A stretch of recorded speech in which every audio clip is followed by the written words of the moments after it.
tentang dampak-dampak buruk maksiat di poin B di halaman 127 dari buku ini. Kata Ibnu Qayyim rahimahullah, maksiat memiliki berbagai dampak yang buruk, tercelah, serta membahayakan hati dan badan.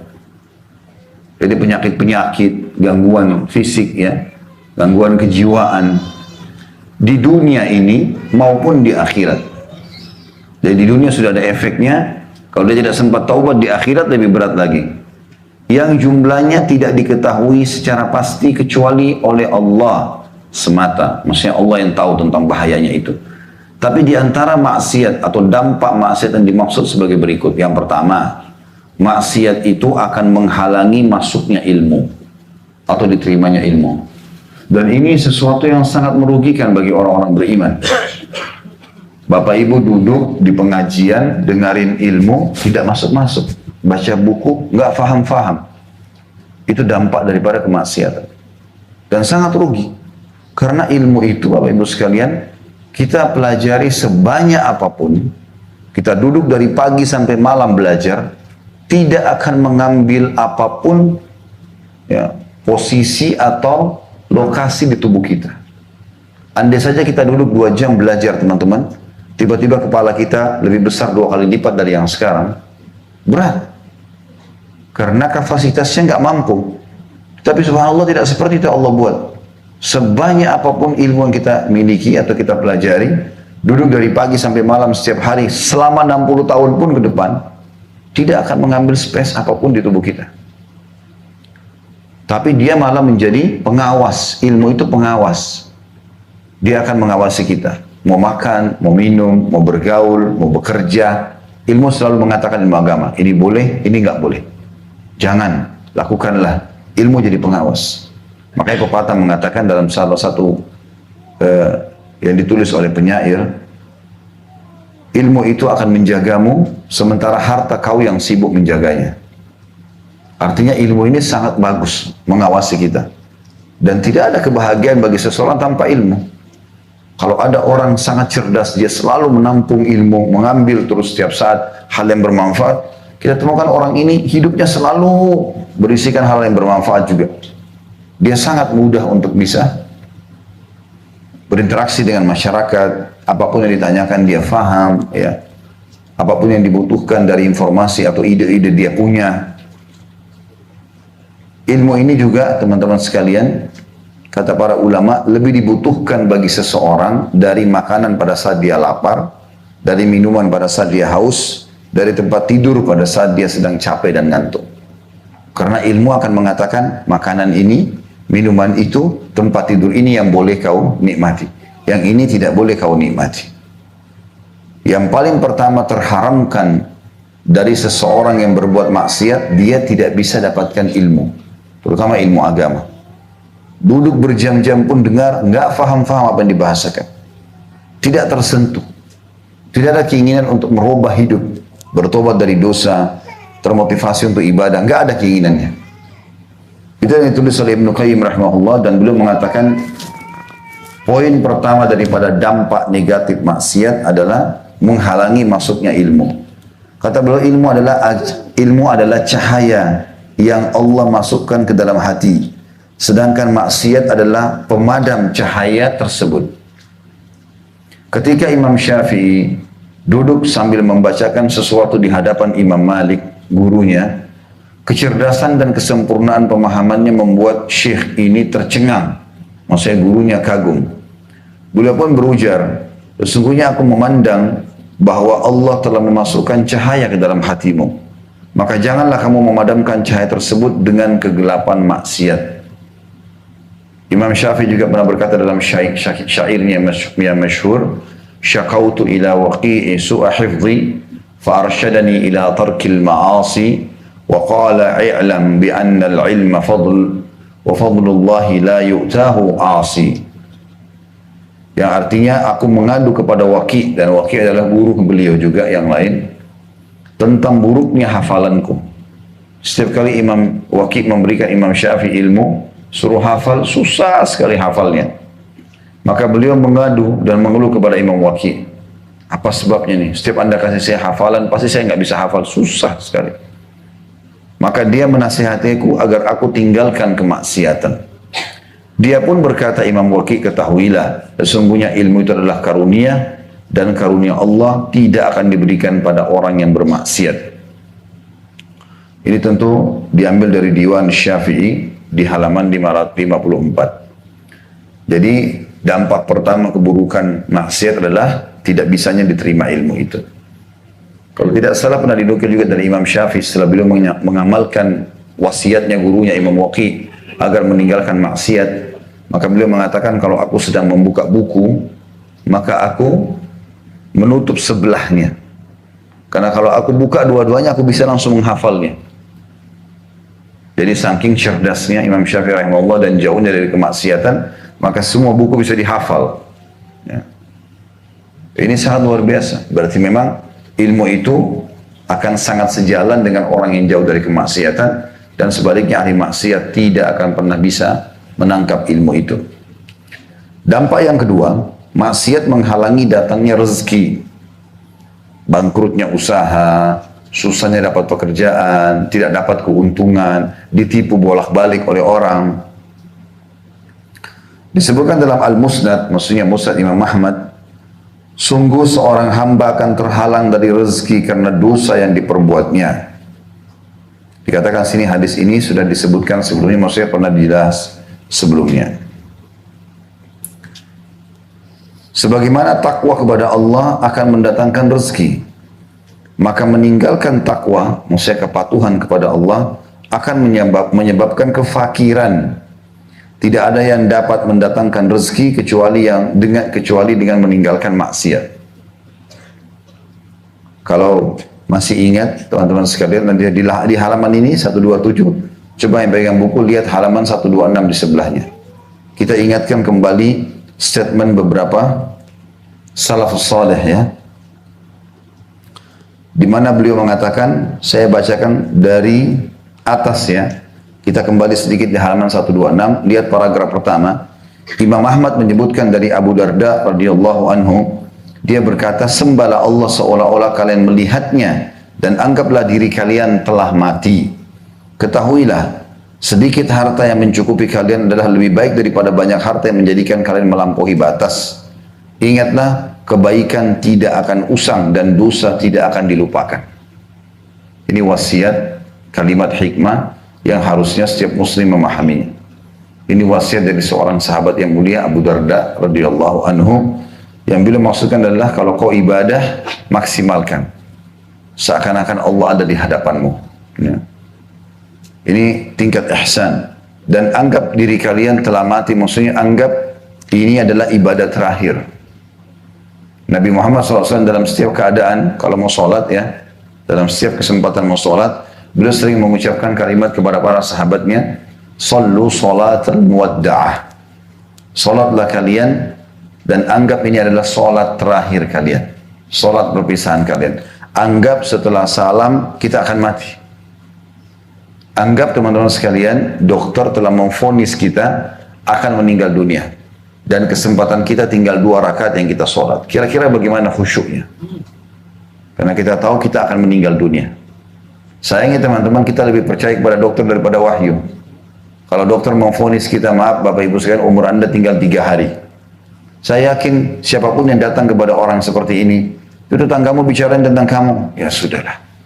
Ada si fulan ambil hakmu, ya sudahlah. Dia tahu 3 hari lagi dia mau mati. Vonis dari dokter. Gitu kan? Nggak mau lagi ribut, nggak mau bertengkar, nggak mau segala macam. Mau duduk di atas sejadah, mau ibadah. Sebenarnya teman-teman, kita tidak harus tunggu vonisnya dokter. Ini pasti terjadi tanpa sakit pun. Sunnatullah, peraturan dari Allah, pasti orang meninggal. Bapak Ibu kalau lewat kuburan, mampir sejenak. 1 menit, 2 menit, gak usah lama. Lihat batu nisan dan tanah itu. Demi Allah Bapak Ibu sekalian, orang di dalam batu nisan itu, di bawahnya, itu orang seperti kita dulu. Sama. Punya angan-angan, punya 2 mata, namanya juga manusia. Mungkin mereka lebih tampan bagi laki-lakinya, mungkin mereka lebih cantik, mungkin mereka lebih kaya, mungkin lebih segala-galanya dari kita. Tapi mereka sudah masuk ke tanah dan kita tinggal nunggu itu. Setiap orang di antara kita harus sadar dan wajib sadar, bukan pilihan. Kalau setiap hari seperti ini dibuka hari baru, ini berarti dia makin dekat dengan liang lahatnya. Gak ada kebohongan dengan masalah itu. Fakta. Terlalu banyak data-data berhubungan dengan masalah dan terlalu banyak ya informasi baik wahyu, Al-Quran dan Sunnah juga fakta lapangan. Sekuat apapun Bapak Ibu berolahraga sehingga badannya kekar, binaragawan, sehebat apapun kita jaga makanan sehat, ya, udara sehat, tiba ajalnya mati. Berapa banyak orang yang hidup di wilayah steril, ya, komplek yang kaya, yang bagus, yang mewah, dia orang kaya raya, mati juga. Bahkan lebih cepat mati daripada ada orang yang hidup tiap hari kerjanya bersihin sampah. Secara sebab manusiawi kita bilang, oh ini penyebabnya ini. Supaya ada ceritanya manusia. Ya. Kadang-kadang ada keluarga yang sedang bicara di depan saya mengatakan, oh si fulan mati kesian dia masih muda. Si fulan meninggal sudah tua. Si fulan kena penyakit begini. Itu ajal. Ini bahan cerita kita saja. Oh si fulan mati kena tumor. Si fulan mati tabrakan. Si fulan mati karena sudah tua. Oh si fulan kasihannya mati masih muda. Cerita. Sebenarnya hakikatnya itu adalah ajalnya sudah datang. Ada seseorang kemarin yang bergabung sama kami di kantor, meninggal anaknya. Seperti istri saya bilang sama saya, kasihan ya. Maksudnya meninggal anaknya masih belum besar ya. Baru 5 bulan, 6 bulan sudah meninggal dunia. Maka saya bilang, ajal. Dia sempat bilang istri saya, ada sebagian dokter bilang, mesti memang kalau seperti itu, sempat pecah ketuban, mestinya langsung saja dikeluarkan. Mungkin masih bisa hidup. Saya bilang nggak bisa hidup. Kalau sudah ajalnya, mau dikeluarkan, mau tidak dikeluarkan, pada detik itu, saat itu, mati. Kalau subhanallah, belum ajal datang, biar air ketubannya habis, hidup. Banyak orang begitu. Ada anak orang yang dilahirkan prematur, hidup. Ada orang yang lahir normal, mati. Kan gitu. Ini fakta loh ini. Kita sekarang datang sini bukan untuk berdongeng ini. Tapi memberikan sebuah poin kesadaran, ini kaidah hidup. Tidak boleh kita berlari-lari terus. Nggak ada waktu di Bapak Ibu sekalian. Nggak ada waktu. Pada saat orang meninggal baru dia lihat semua, oh ternyata ini histori hidup saya. Oh ini awalnya saya lahir, ini akhirnya sampai saya mati. Inilah sejarah hidup saya, ini yang saya harus pertanggungjawabkan, ini yang saya dapat balasan pahalanya. Dan menyesal orang pada saat itu. Semua orang yang berada di sekitar kita, teman-teman, maksimal mengantar kita ke liang lahat. Maksimal. Gak ada lagi. Teman-teman yang selama ini bilang, kamu hebat buatlah ini, tidak apa-apa, nggak masalah, motivasi dalam kemaksiatan. Atau orang pun yang melakukan kebaikan dengan kita, ibadahlah dan segala macam. Mereka cuma bisa hantar sampai di kuburan. Itu pun mereka nggak bakal lama-lama. 5-10 menit, setengah jam sudah pulang. Hari ini kita meninggal, hari ini kita sudah pindah langsung ke alam kuburan. Tidak ada orang yang menahan kita. Kalau ada orang yang menahan jenazahnya keluarganya, dalam Islam dilarang, haram, tidak boleh. Kata Nabi SAW, ikramu mayyit dafnuhu. Penghormatan terhadap jenazah, segera memakamkannya. Meninggal pada saat itu, dimandikan, disolati, bawa kubur. Kalau orang-orang kafir pun berusaha untuk menahan orang-orang meninggal di rumah mereka, nggak bisa buat apa-apa. Nggak ngomong, nggak makan, nggak minum, nggak bisa interaksi. Lalu untuk apa ditaruh di rumah? Kalau tidak dikasih pengawet, rusak misalnya, busuk. Sunnatullah. Nggak bisa dibantai itu. Maka orang yang cerdas, sebagaimana sabda Nabi SAW, man dana nafsahu wa amila lima ba'dal maut. Orang yang memaksakan diri dan mengatur pola hidupnya dalam ibadah, dan punya persiapan apa yang dihadapi setelah kematian nanti. Itu yang orang cerdas. Dan orang yang bodoh adalah orang yang selalu berangan-angan, Allah Maha Pengampun, saya masih muda, gampanglah, dan seterusnya. Maka orang seperti ini orang yang jauh dari rahmat Allah SWT. Mereka orang yang ajiz.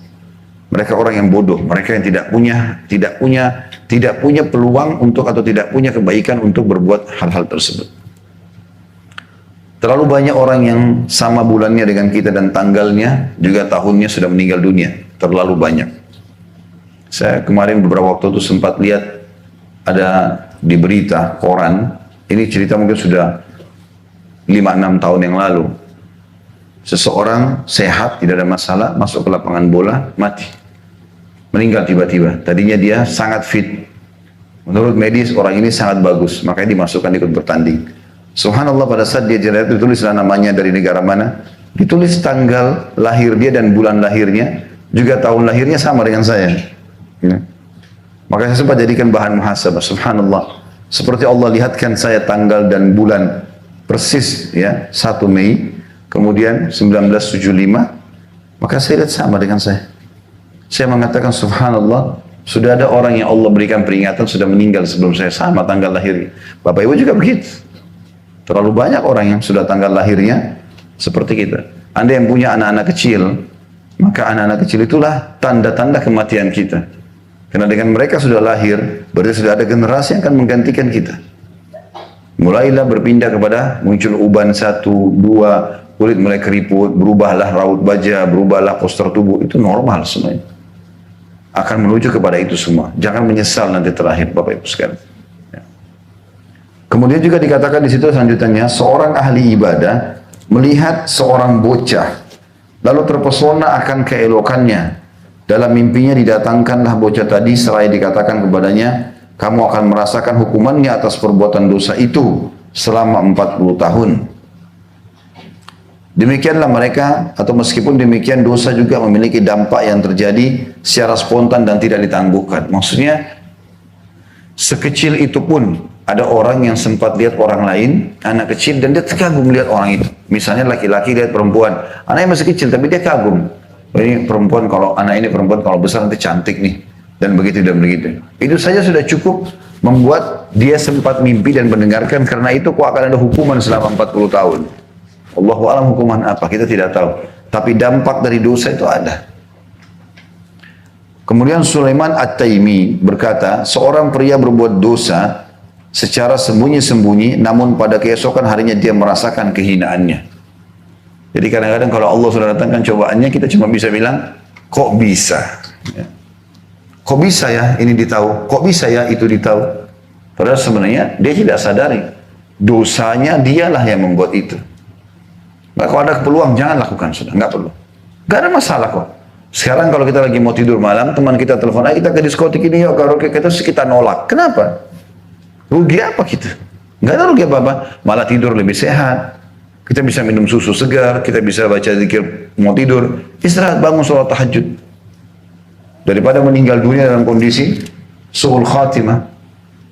Saya kemarin dikirimkan oleh seorang teman cuplikan, ada seseorang pengurus masjid, kalau nggak salah di daerah Bangladesh, ditangkap oleh CCTV lagi sholat tahajud sendirian. Masuk seperti orang biasa masuk ke musola malam hari, dia sholat sujud, ruku, nggak ada masalah. Begitu dia selesai salam, tiba-tiba dia sujud, terus meninggal dunia. Subhanallah, husnul khatimah Allah kasih. Bapak Ibu, kalau sudah terbiasa dengan perbuatan baik, Allah akan tutup hidup kita dengan perbuatan baik itu. Jadi kalau ada seseorang yang merasa aibnya terbongkar, maka ketahuilah itu karena ada efek maksiat. Jadi nggak usah bilang kok bisa, udah selesai.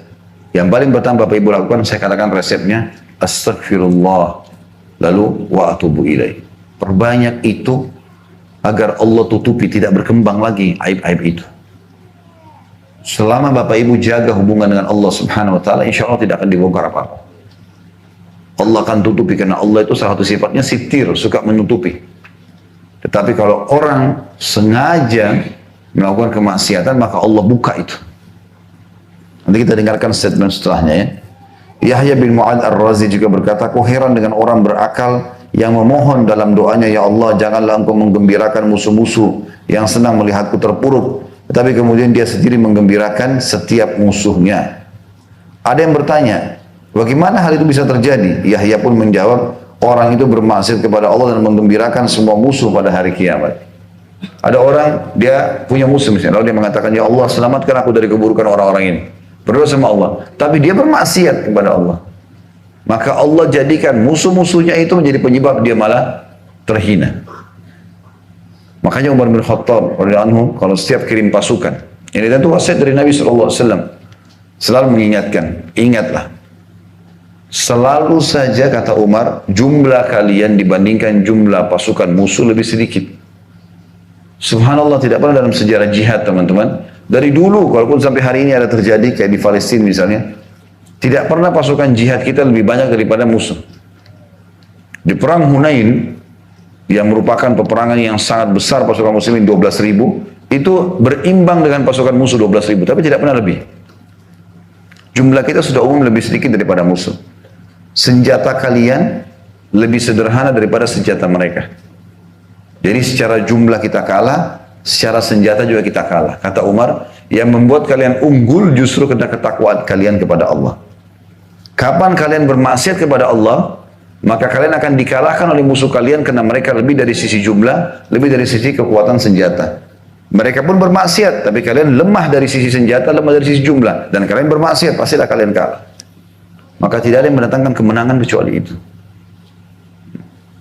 Kemudian juga selanjutnya ini statement yang terakhir, Dzannun atau Nabi Yunus alaihissalam berkata, siapa yang mengkhianati Allah secara sembunyi-sembunyi, niscaya aibnya akan dibongkar olehnya secara terang-terangan. Siapa yang sengaja selalu buat dosa kepada Allah Subhanahu wa taala dan tidak mau taubat, maka Allah akan buka aibnya secara terang-terangan. Dan kalau sudah Allah buka ini, kita nggak bisa nolak. Kita membuat apa? Tiba-tiba tersebar foto kita, tiba-tiba tersebar berita kita, tiba-tiba ini dan itu. Kita nggak bisa buat apa. Kita cuma bisa menyesal, malu. Sebelum itu terjadi, teman-teman sekalian, berbanyak bertobat kepada Allah SWT. Jangan buat maksiat. Allah akan tutupi aib itu. Saya kembali kepada halaman 127. Kata beliau, sebagaimana takwa kepada Allah patuh akan mendatangkan rezeki, maka meninggalkan takwa, kepatuhan kepada Allah akan menyebabkan kefakiran. Tidak ada yang dapat mendatangkan rezeki kecuali dengan meninggalkan maksiat. Yang ketiga, efek daripada maksiat itu sendiri. Maksiat menyebabkan kehampaan hati dari mengingat Allah. Sulit sekali untuk membaca Quran, berzikir, berdoa. Berat. Kehampaan hati yang dirasakan oleh pelaku maksiat antara dirinya dengan Allah, antara dirinya dan Allah, sama sekali tidak dapat dibanding dengan kelezatan apapun. Meskipun seluruh kelezatan dunia terkumpul padanya, tetap saja ia tidak akan mampu menutupi rasa hampa tersebut. Hal ini tidak dirasakan kecuali oleh orang yang hatinya hidup. Sebagaimana disebutkan dalam syair, wa ma li jurhin bimayyitin ilamu. Luka itu tidak akan menyakitkan orang yang sudah mati.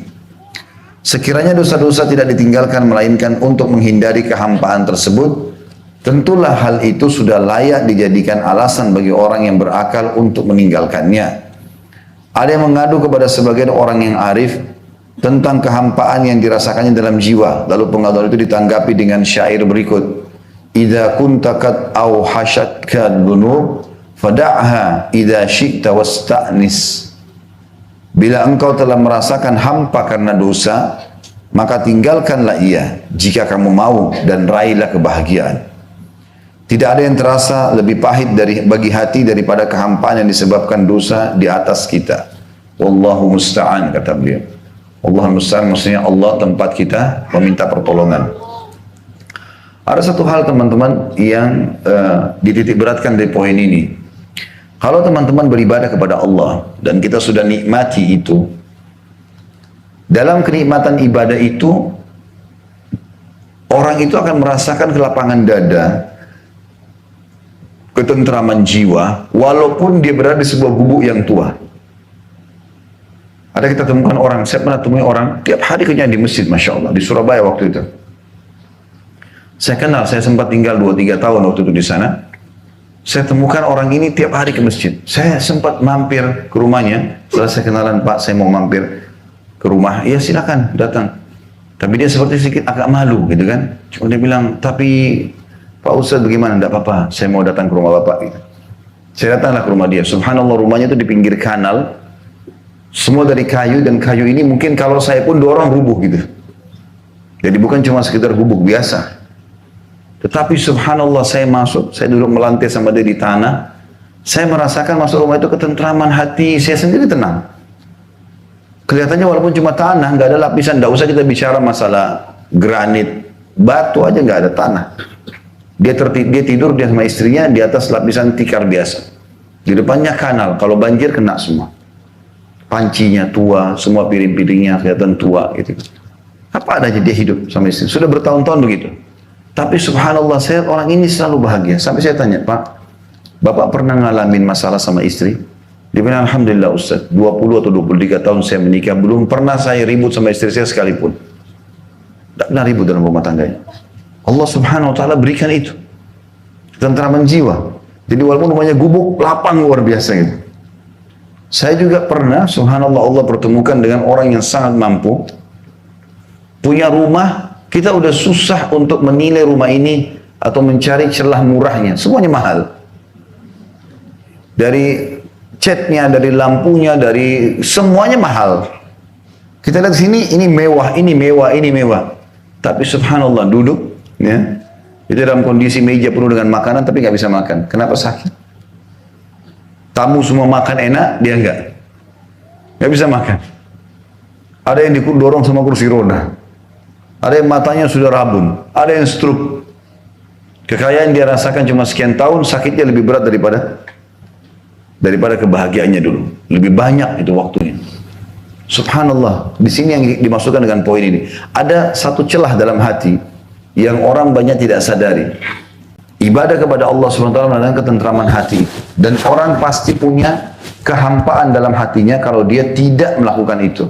Maksudnya, semua orang ya, ada pernah orang yang saya pas naik pesawat waktu itu.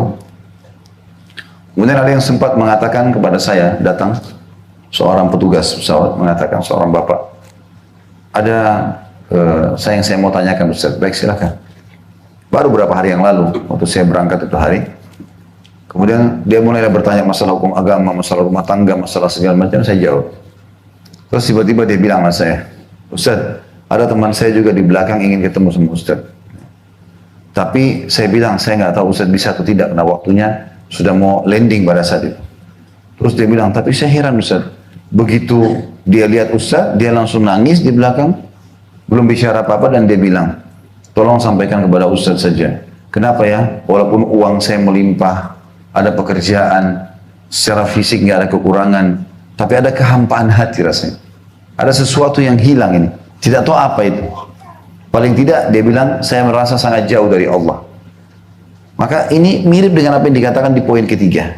Sebenarnya secara fitrah, hati kita ini cenderung kepada Allah Subhanahu wa ta'ala. Cuma banyak orang yang tidak mengetahui kalau itu yang sedang dibutuhkan oleh hatinya. Oleh karena itu sekali lagi kalau kita kembali kepada ibadah, pasti kita akan rasakan ketentraman teman-teman.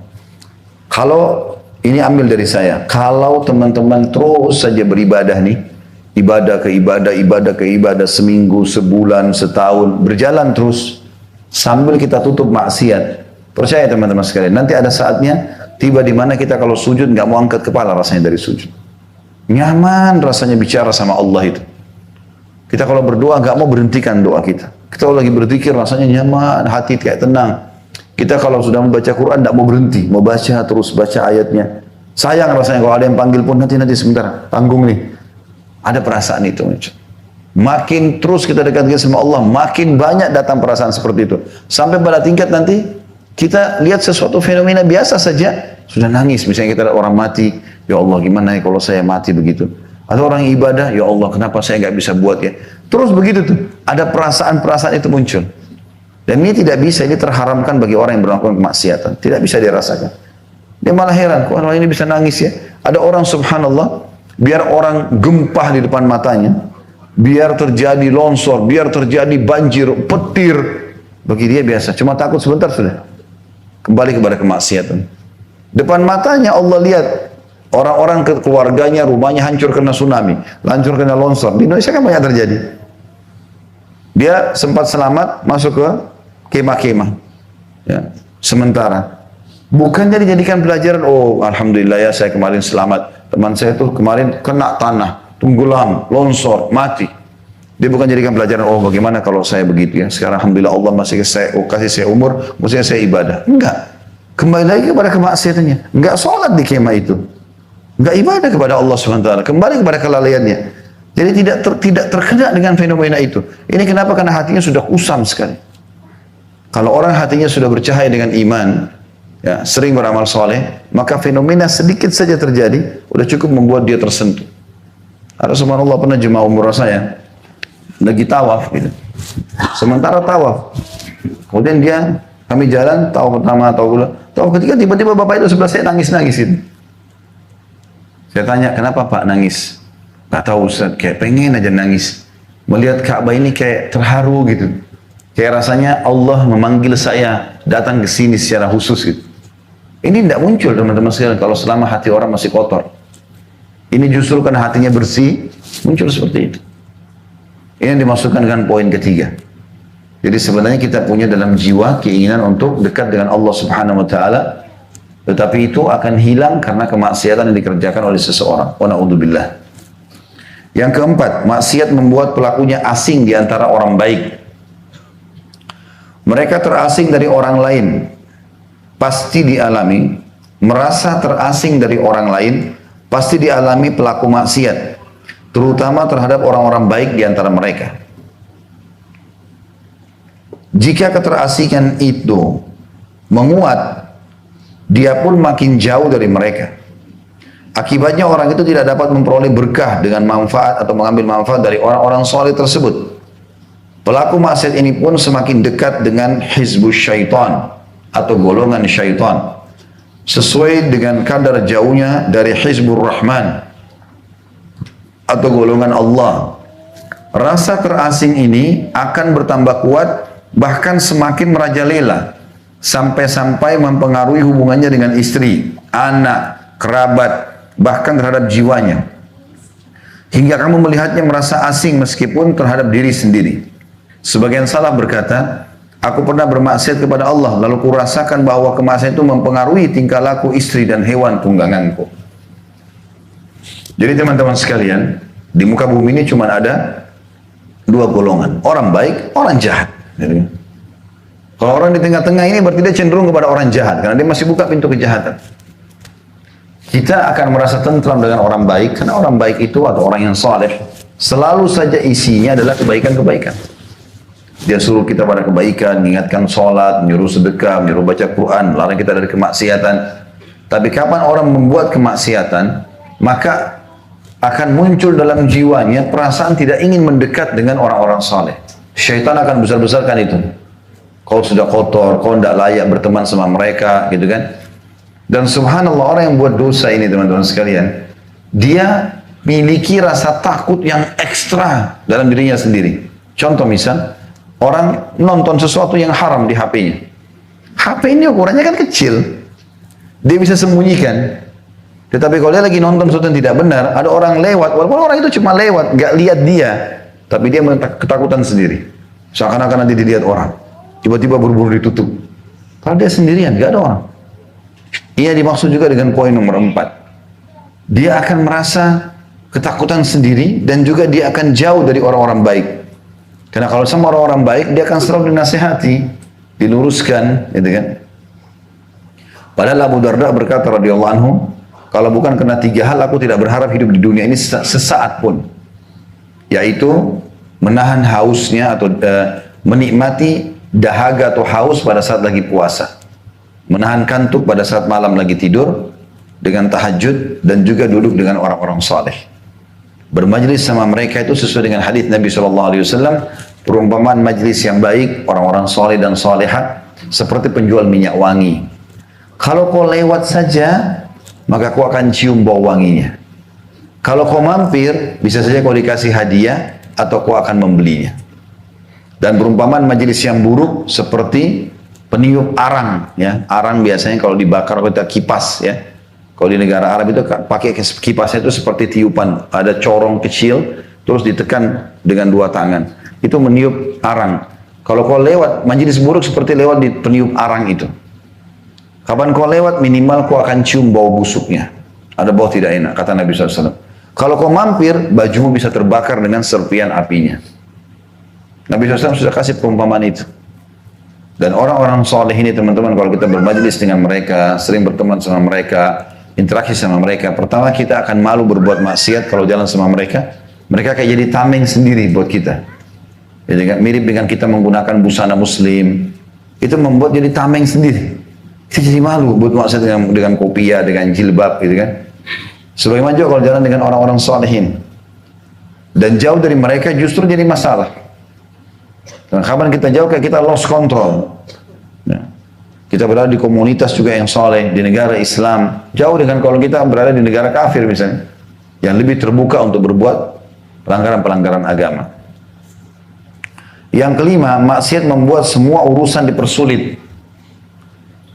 Kata beliau, tidaklah pelaku maksiat melakukan satu urusan, melainkan dia akan menemui berbagai kesulitan dan jalan buntu dalam menyelesaikannya. Demikianlah faktanya. Sekiranya orang itu bertakwa kepada Allah, niscaya urusannya dimudahkan olehnya. N-nya besar kata ganti Allah. Begitu pula sebaliknya, siapa yang mengabaikan takwa, niscaya urusannya akan dipersulit olehnya. Alangkah mengherankan bagaimana mungkin seorang hamba Allah menyaksikan pintu-pintu kebaikan dan kemaslahatan tertutup serta jalan-jalannya menjadi sulit tetapi dia tidak mengetahui dari mana asalnya. Poin ini sudah sempat saya singgung tadi ya. Kapan Bapak Ibu buka kemaksiatan, pastikan sudah banyak pintu-pintu kebaikan yang Bapak Ibu tutup. Sekali dosa saja, walaupun kecil. Kalau Bapak Ibu buka lagi 2, maka 3, 4, 5 hari, 6 hari, 7 hari, seminggu, sebulan, setahun, naudzubillah, kumpul kebo, berzina, mabuk, menipu, segala macam, maka akan lebih banyak sekali pintu-pintu kebaikan yang Anda tutup. Banyak sekali.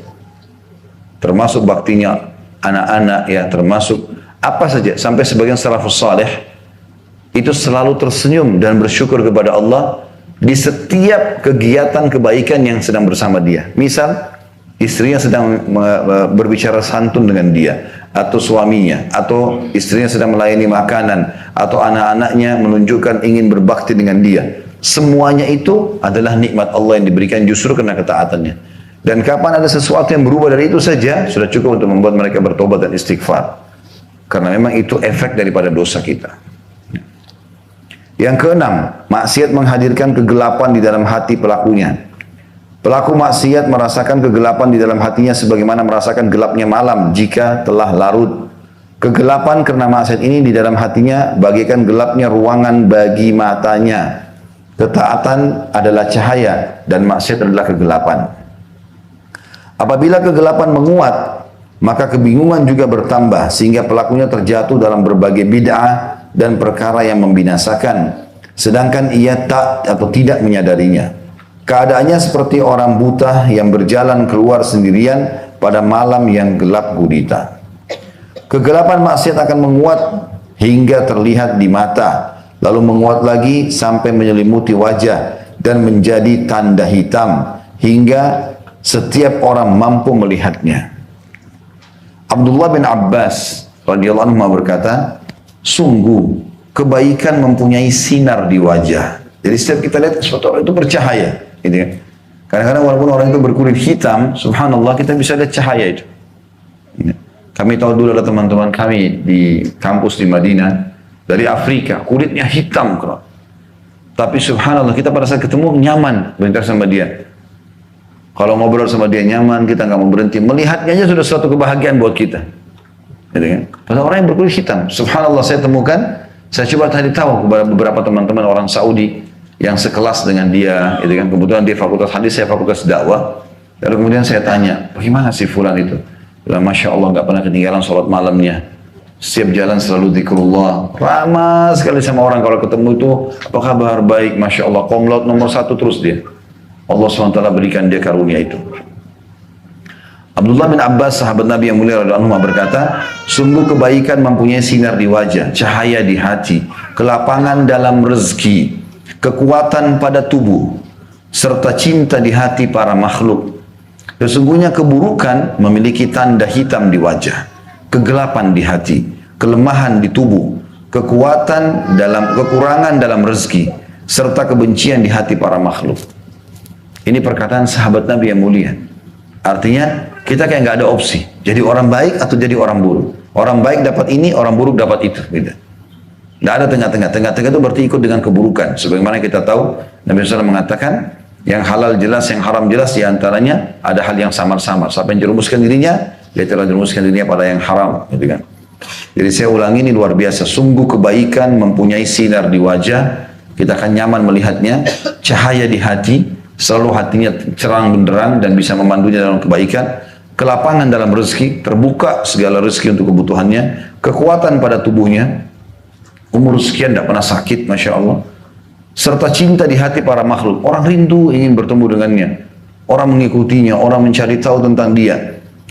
Sesungguhnya keburukan memiliki tanda hitam. Walaupun dia berkulit putih, kelihatan kayak ada tanda hitam, ya. Kegelapan di hatinya. Dia tidak tahu harus berbuat apa. Karena tidak ada ide. Kelemahan di tubuh. Selalu ada penyakit ini, penyakit itu. Kekurangan dalam rezeki. Dan juga kebencian di hati para makhluk. Yang ketujuh, dampak maksiat. Maksiat melemahkan hati dan juga badan. Dampak buruk maksiat, tentu tadi ada disinggung sedikit di sebelumnya ya, tapi di poin nomor 6 itu, lebih tepatnya mendatangkan kegelapan dalam hati. Maksudnya, sumpek, suntuk, tidak punya ide, ya, itu muncul. Yang ketujuh, maksiat melemahkan hati dan badan. Ini secara fisik. Dampak buruk maksiat dengan melemahnya hati merupakan perkara yang tampak dengan amat jelas. Bahkan akan senantiasa memperlemahnya hingga berhasil memadamkan cahaya hati secara keseluruhan. Adapun pengaruh maksiat yang melemahkan badan dikarenakan kekuatan seorang mukmin adalah bersumber dari hati. Jika hatinya kuat, badannya juga kuat. Jadi teman-teman, sebenarnya kekuatan yang ada itu di hati atau di ruh seseorang. Kalau ada orang selalu dulu di majelis ilmu, selalu beribadah, walaupun maaf badannya kecil, kurus, kita akan temukan jiwanya besar, kuat. Hamparan atau hantaman angin sekuat apapun dalam kehidupan dia bisa lalui. Mau lapar, mau kesusahan, semuanya jadi mudah bagi dia.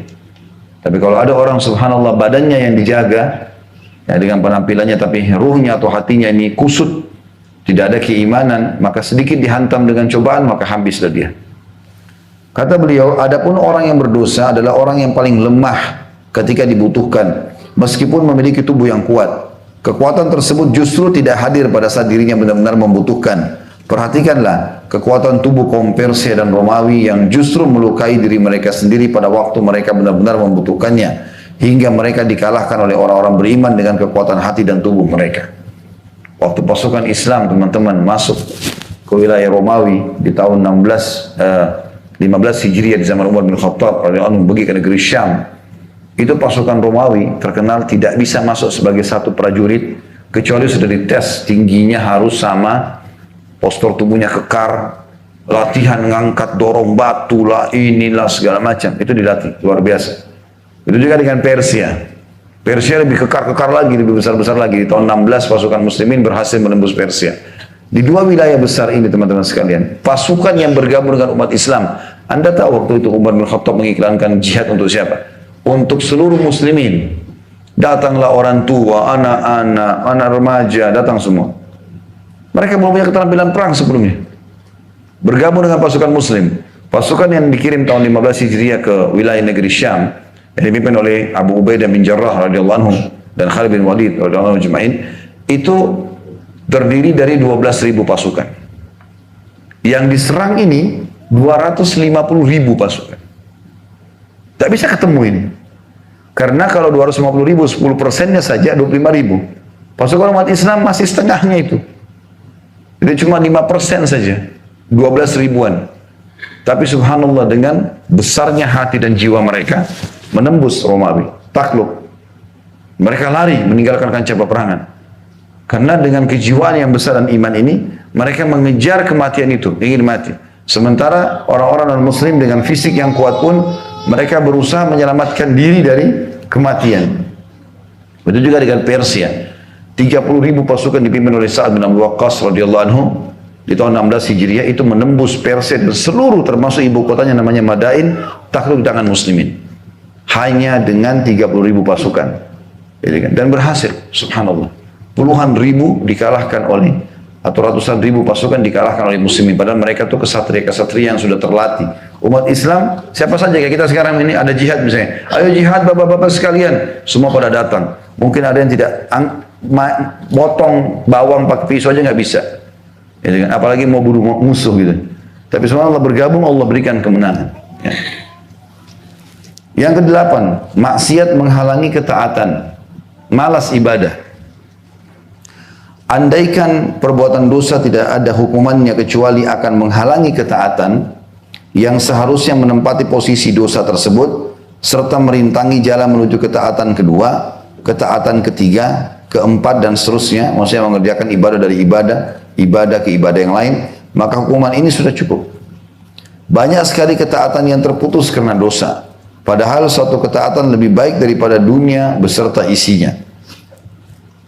Hal ini bagaikan seseorang yang memakan satu hidangan yang menyebabkannya sakit berkepanjangan sehingga dia tidak bisa lagi menikmati berbagai hidangan yang lebih enak daripada hidangan yang tadi. Wallahul musta'an. Maksudnya Allah tempat kita sebaik-baik untuk meminta pertolongan. Yang kesembilan, kemaksiatan memperpendek umur dan menghilangkan keberkahannya. Jadi tadi kalau poin 8 sudah jelas ya, kita jadi malas ibadah. Kalau Bapak Ibu sudah mau sholat duha malas, mau puasa Senin Kamis malas, mau ini malas, mau itu malas, astagfirullah wa atubu ilaih. Bukan sekali, ulangi terus sampai hati kita terbuka mau mengerjakan. Karena salah satu dampaknya yang ke-8 adalah maksiat menghalangi ketaatan. Kita jadi malas untuk ibadah. Yang ke-9, kemaksiatan memperpendek umur, maksudnya adalah memperpendek keberkahan atau menghilangkan keberkahannya. Jika kebaikan memperpanjang umur, maka kedurhakaan mengurangi umur. Ulama berbeda pendapat dalam hal ini. Sebagaimana pendapat atau sebagian berpendapat bahwa yang dimaksud dengan berkurangnya umur bagi pelaku maksiat adalah hilangnya keberkahan umur. Dan ini disampaikan oleh Ibnu Taimiyah rahimahullah. Beliau pada saat menjabarkan sabda Nabi SAW, siapa yang ingin dipanjangkan umurnya, diluaskan rezekinya, maka dia melanjutkan hubungan silaturahim. Maka di sini pertanyaannya, apakah berarti kalau dia silaturahim dari 70 tahun Allah tentukan di Lauhil Mahfuz berubah jadi 75? Bukan, kata beliau. Karena memang apa yang ditulis di Lauhil Mahfuz dalam hadis Bukhari tidak akan berubah. Ya, kata Nabi SAW, sesungguhnya semua sudah dicatat di Lauhil Mahfuz dan pena yang dipakai untuk menulis dan tinta yang dipakai untuk menulis sudah atau tulisannya sudah kering, tidak akan berubah lagi di Lauhil Mahfuz itu. Maka berarti kalau ditentukan dari dulu kita sebelum lahir 70 tahun umur tidak akan bertambah. 70 tahun saja. Lalu bagaimana memahaminya? Hadis tadi mengatakan akan dipanjangkan umurnya, kata Ibnu Taimiyah rahimahullah, dipanjangkan keberkahannya. Jadi kalau si A suka silaturahim, si B tidak suka silaturahim. Yang satu suka, yang satu tidak suka silaturahimnya. Melanjutkan hubungan dengan kerabat. Maka kita temukan kalau si A sama si B sama-sama dikasih umur 70 tahun oleh Allah, atau sampai 70 tahun kita akan temukan si A sudah banyak bangun masjid, sudah banyak punya anak yatim, sudah banyak yang dilakukan ketaatan-ketaatan. Sementara si B tidak lakukan itu. Itu maknanya keberkahan umur. Jadi walaupun umurnya sama tapi lebih banyak amal yang sudah dia raih. Ya. Pernyataan inilah kata beliau yang benar karena ia merupakan sebagian akibat dari maksiat. Sebagian lagi berpendapat bahwa kemaksiatan memang benar-benar mengurangi umur. Sebagaimana halnya maksiat mengurangi rezeki. Allah menjadikan banyak sebab yang mampu menambah dan mengurangi keberkahan rezeki. Maka itu keberkahan dalam umur juga mempunyai banyak sebab yang mampu menambah dan menguranginya. Mereka berpendapat penambahan dan pengurangan umur dengan berbagai sebab bukanlah perkara yang tidak bisa diterima. Sebab rezeki, usia, bahagia, derita, sehat, sakit, kaya dan miskin hadir sesuai dengan ketetapan Allah Subhanahu wa taala. Namun Dia Allah menetapkan apa saja yang dikehendaki tersebut dengan berbagai sebab yang memang dibuat mengarah kepada terjadinya akibat. Golongan yang lain juga berkomentar maksiat dikatakan mengurangi umur karena hakikat kehidupan sebenarnya adalah hidupnya hati. Oleh karena itu Allah menyebut orang-orang kafir sebagai orang mati walaupun mereka tetap hidup, ya. Mereka mati atau sebagai orang mati tidak hidup sebagaimana firman-Nya amwatun ghairu ahya dalam surah An-Nahl ayat 21. Berhala-berhala itu benda mati dan tidak hidup. Atau makna lainnya adalah orang-orang kafir itu adalah hidup tapi seperti orang mati.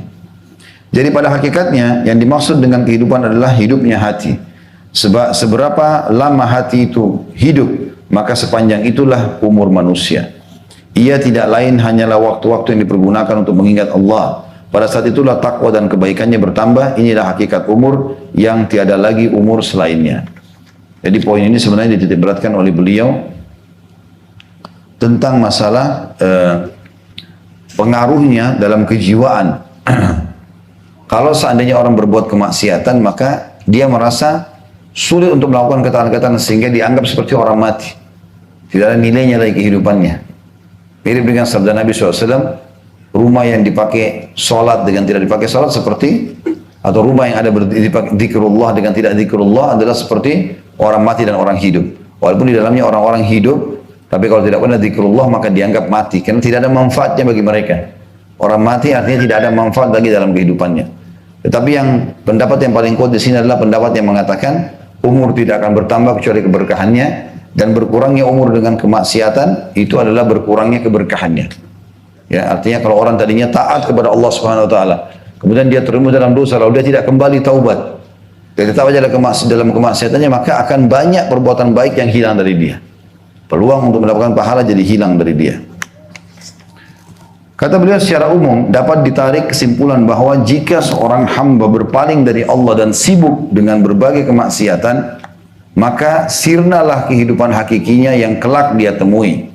Pelakunya akan merasakan akibat kemaksiatan tersebut pada hari ketika ia mengungkapkan penyesalannya, sebagaimana dalam surah Al-Fajr ayat 24 yang artinya, alangkah baiknya sekiranya dahulu aku mengerjakan kebaikan dalam hidupku ini. Hal ini tidak lepas dari dua perkara. Apakah sebelumnya ia mempunyai visi terang, visi tentang kemaslahatan dunia dan akhirat, ataukah tidak? Jika dia tidak memiliki visi tentang itu, maka seluruh umurnya telah sia-sia dan hidupnya hilang percuma. Kebalikannya, apabila dia mempunyai visi, maka jalan yang ditempuh terasa panjang karena adanya berbagai rintangan. Ia sulit memperoleh sebab-sebab yang mengantarnya kepada kebaikan karena sibuk berbuat yang sebaliknya. Inilah pengurangan hakiki dari umurnya. Rahasia masalah ini terletak pada pengertian umur manusia sebagai masa hidupnya. Tidak ada kehidupan baginya kecuali dengan mendekatkan diri kepada Rabb-Nya, menikmati zikir dan kecintaan kepadanya, serta mengutamakan ridhonya. Artinya poin ke-9 yang mau disimpulkan, kalaupun ada orang, pendapat yang paling pertama tadi yang paling kuat adalah orang bertambah umur karena ketaatan itu artinya bertambah keberkahan, dan kalau dikurangi umur karena kemaksiatan artinya dikurangi keberkahannya. Dan ini pendapat yang paling kuat dipakai oleh para ulama. Tapi kalau kita berpegang pada pendapat yang lain, kata Ibnu Qayyim rahimahullah, kalau betul-betul berkurang, yang dimaksud adalah berkurang di sini, dia tidak akan punya kesempatan untuk beribadah lagi. Orang kalau bermaksiat kepada Allah Subhanahu wa taala, keinginannya untuk ibadah hilang. Maka dengan seperti itu, keberkahan umurnya berkurang. Otomatis berkurang. Kenapa berkurang? Karena dia tidak punya kesempatan untuk ibadah. Jadi di muka bumi ini kalau ada orang hidup, dia masih kita lihat jalan tapi tidak berbuat ketaatan, dianggap mati dalam syariat kita. Dianggap orang mati. Karena tidak ada manfaatnya dia hidup. Tujuan Allah ciptakan untuk ibadah. Itu yang dimaksud dengan statement atau paragraf yang terakhir kita bacakan tadi. Yang ke-10, kemaksiatan melahirkan kemaksiatan lain. Ya. Yang semisalnya, atau yang mirip dengan itu ya. Kemaksiatan akan menanam benih kemaksiatan yang semisalnya. Sebagiannya melahirkan sebagian yang lain. Sampai-sampai pelakunya merasa sulit untuk meninggalkan dan keluar dari maksiat tersebut. Sebagian salaf mengatakan hukuman dari keburukan adalah munculnya keburukan setelahnya. Sedangkan ganjaran dari kebaikan adalah munculnya kebaikan sesudahnya. Jadi salah satu ciri yang berbahaya atau dampak maksiat adalah kalau bapak ibu lakukan, naudzubillah, mudah-mudahan di sini tidak ada, maka akan mendatangkan maksiat yang lainnya. Sekali orang buka pintu zina, maka akan dia buka nanti pintu khamr, dia akan buka pintu bertengkaran, membunuh, narkotika, dan seterusnya. Memang itu sudah saudaranya semua. Sekali orang buka pintu ketaatan, azan ke masjid, sholat, maka dia akan ketemu dengan orang soleh, lama-lama baca Quran, berzikir, hadir majelis ilmu, itu semua saudaranya. Maka semua ini akan berefek seperti itu. Kata beliau, jika orang yang senantiasa berbuat baik, berbuat kebaikan, meninggalkan sebagian ketaatan, niscaya jiwanya menjadi sesak dan bumi terasa menjadi sempit. Ia ibarat ikan yang terpisah dari air. Jiwanya akan kembali tentram jika ia mengerjakan lagi apa yang telah ditinggalkannya. Jadi kalau ada teman-teman yang biasa sholat malam, ternyata dia tinggalkan sholat malam itu dalam beberapa hari misalnya, maka di awal-awal dia meninggalkan itu harus ada penyesalan. Kenapa ya tadi saya nggak bangun sholat malam ya? Kenapa tadi saya nggak sholat subuh di masjid ya? Ada penyesalan. Kalau dia engah, dia segera bertobat kepada Allah, lalu dia coba paksakan diri untuk kembali, maka dia akan selamat. Tapi kalau ada orang, ya sudahlah, dan nanti aja kapan saya bangun, saya akan sholat. Dia biarkan, maka akan berlalu setahun, 2 tahun, 10 tahun, nggak ada lagi sholat tahajud buat dia. Dan ini dampak dari kemaksiatannya. Karena dia berbuat dosa maka Allah SWT jadikan seperti itu. Kata beliau di sini, demikian pula dengan orang yang durhaka. Jika ia meninggalkan maksiat dan berbuat kebaikan, maka jiwanya akan sesak dan dadanya terasa sempit. Sampai akhirnya ia kembali lagi ke jalan kemaksiatan tersebut. Bahkan banyak orang fasik yang tetap melakukan maksiat meskipun dia tidak merasakan kelezatannya. Faktor pendorongnya hanyalah kegundahan ketika terpisah darinya. Hal ini dinyatakan oleh Al-Hasan Ibn Hani dalam syairnya. Segelas khamr yang kuminum terasa lezat, namun berikutnya hanyalah penyembuh dari yang pertama. Ada lagi yang bersyair, obatku adalah sebab dari penyakitku sendiri. Seperti peminum khamr berobat dengan khamr lagi. Seorang hamba akan terus-menerus melakukan ketaatan, mencintai, membiasakan, dan mementingkan kebaikan sehingga Allah SWT mengutus para malaikat dengan rahmatnya untuk menolong, menganjurkan, serta mendorongnya dalam hal tersebut ketika tidur maupun duduk agar dia melakukan ketaatan tadi. Jadi kalau Bapak Ibu tidak pernah bangun sholat malam, coba bertobat kepada Allah Subhanahu Wa Taala, beristighfar. Kalau salah satu tanda kata ulama istighfar kita sudah diterima oleh Allah, kita terkaget tengah malam nanti. Bangun tiba-tiba. Kita mau tidur gelisah, gitu kan. Maka itu peringatan dari Allah SWT.